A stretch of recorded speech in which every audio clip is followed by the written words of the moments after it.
প্রয়াত ঝাড়খণ্ডের প্রাক্তন মুখ্যমন্ত্রী তথা সে রাজ্যের শাসক দল ঝাড়খণ্ড মুক্তি মোর্চার প্রধান শিবু সোরেন কিডনির সমস্যা নিয়ে জুন মাসের শেষ সপ্তাহে দিল্লির স্যার গঙ্গারাম হাসপাতালে ভর্তি ছিলেন। জেএমএম প্রধানের মৃত্যুকালে বয়স হয়েছিল ৮১ বছর। ২রা আগস্ট জানা গেছে তার শারীরিক অবস্থার অবনতি হয়েছে এবং তাকে ভেন্টিলেশনে রাখা হয়েছে। সোমবার সকাল ৮:৫৬ শিবু সোরেনের প্রয়াণ হয়, জানিয়েছে হাসপাতাল কর্তৃপক্ষ। এরপরই সমাজ মাধ্যমে দুটি লাইন লিখে বাবার মৃত্যু সংবাদ জানান পুত্র হেমন্ত সোরেন তথা বর্তমান মুখ্যমন্ত্রী। তিনি লেখেন, শ্রদ্ধেয় দিশাম গুরুজি আমাদের সকলকে ছেড়ে চলে গিয়েছেন। আজ আমি শূন্য হয়ে গেলাম। বর্ষিয়ান প্রয়াত নেতাকে শ্রদ্ধা জ্ঞাপন করতে হাসপাতালে যান রাষ্ট্রপতি দ্রৌপদী মুর্মু। প্রয়াত ঝাড়খণ্ডের প্রাক্তন মুখ্যমন্ত্রী শিবু সোরেনের মৃতদেহে শেষ শ্রদ্ধা জানালেন প্রধানমন্ত্রী নরেন্দ্র মোদী। কাছে টেনে নেন শিবু সোরেনের ছেলে তথা ঝাড়খণ্ডের মুখ্যমন্ত্রী হেমন্ত সোরেনকে। হেমন্ত সোরেনের স্ত্রীর মাথায় হাত রেখে সান্ত্বনা দেন। হেমন্তকে কাছে টেনে পিঠ চাপড়ে দিলেন মোদী। বেশ কিছুক্ষণ কথাও বলেন।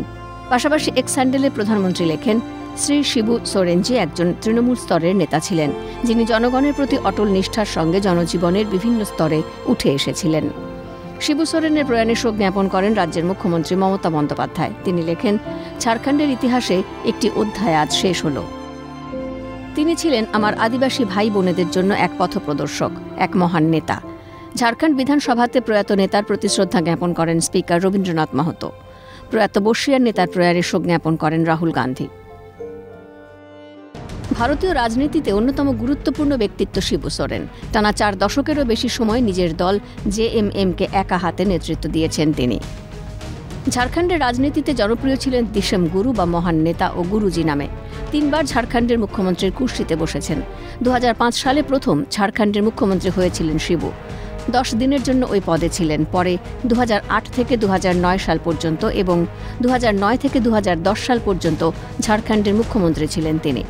ঝাড়খণ্ড আন্দোলনের অন্যতম মুখ হয়ে উঠেছিলেন তিনি।